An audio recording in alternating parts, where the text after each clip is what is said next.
ओम श्री परमात्मने नमः।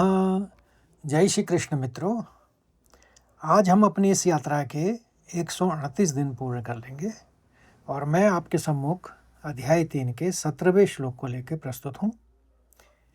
यह श्लोक उन लोगों के बारे में है जिन्होंने जीवन के सर्वोच्च लक्ष्य को पा लिया है।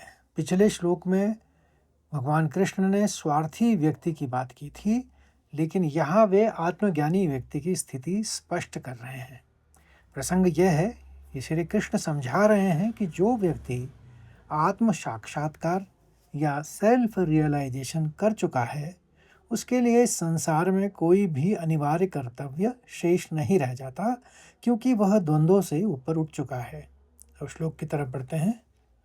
यस्त्वात्मतर्येव स्याद आत्मतृप्तश्च मानवः आत्मन्यैव च संतुष्टस्तस्य कार्यं न विद्यते। एक बार और सुनिए। यस्त्वात्मतरतिरेव स्याद आत्मतृप्तश्च मानवः आत्मन्यैव च संतुष्टस्तस्य कार्यं न विद्यते। चरणबद्ध तरीके से इसका उच्चारण सीखिए। पहले चरण में 2 शब्द हैं केवल, यस्त्वात्म रतिरेवस और स्याद। इस तरह से यस्त्वात्म रतिरेवस स्याद। दूसरे चरण को देखिए, आत्म तृप्तश्च, आघात लेते हुए सारे आ जाएंगे, और मानवः आत्म तृप्तश्च मानवः। तीसरे चरण को देखिए, आत्मन्यैव च संतुष्टस्य। आत्मन्यैव, पहले मन कहेंगे फिर न्यैव कहेंगे तो सही उच्चारण होगा। आत्मन्यैव च संतुष्टस्, और आखिरी चरण में देखिए, तस्य कार्यं न और विद्यते। विद कहेंगे फिर द्यते कहेंगे, इस तरह से उच्चारण होगा, तस्य कार्यं न विद्यते। अब और ध्यान दे के सुनिएगा पूरे श्लोक को। यस्त्वात्म रतिरेव स्याद आत्मतृप्तश्च मानवः आत्मन्यैव च संतुष्टस्तस्य कार्यं न विद्यते। एक बार और सुन लीजिए ताकि अच्छी तरह से आपको आ जाए। यस्त्वात्मरतिरेव स्याद आत्मतृप्तश्च मानवः आत्मन्यैव च संतुष्टस्तस्य कार्यं न विद्यते। अब इसके भावार्थ और शब्दार्थ दोनों को समझते हैं।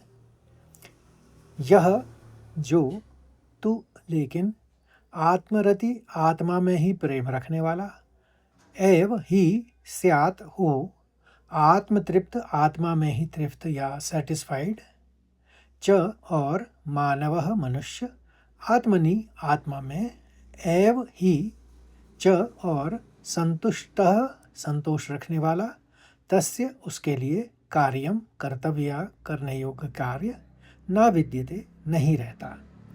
हिंदी में सरल अर्थ ये हुआ, भगवान कृष्ण अर्जुन से कह रहे हैं, किंतु जो मनुष्य केवल अपनी आत्मा में ही प्रेम करने वाला है, अपनी आत्मा में ही तृप्त और अपनी आत्मा में ही पूर्णतः संतुष्ट है, उसके लिए कोई कर्तव्य शेष नहीं रह जाता।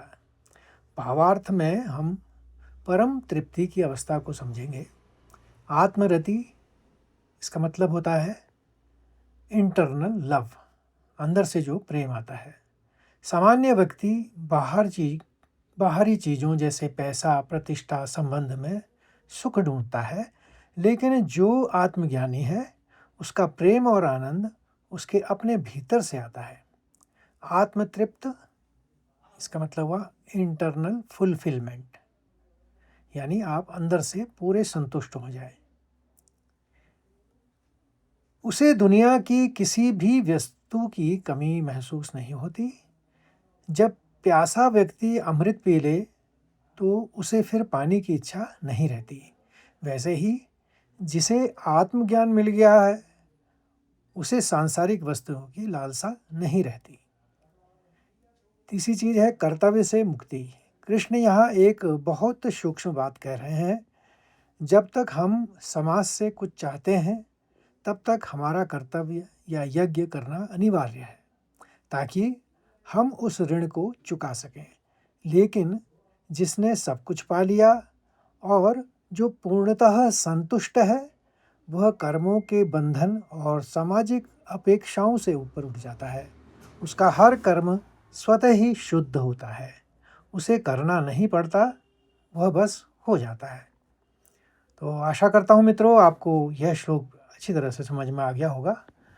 और अगर आपको अच्छा लगे तो प्लीज़ लाइक करिए, शेयर करिए, कमेंट भी करिए कि आपको यह यात्रा किस तरह से लग रही है और आपके अंदर कितना चेंज आ रहा है, कैसे आपके जीवन बदल रहा है धीरे धीरे। और अपने अन्य मित्रों को भी इससे जोड़िए इस यात्रा से, ताकि वे भी इसका लाभ उठाएं। कल फिर मिलते हैं एक नए श्लोक यानी 18वें श्लोक के साथ। तब तक के लिए जय श्री कृष्ण, राधे राधे।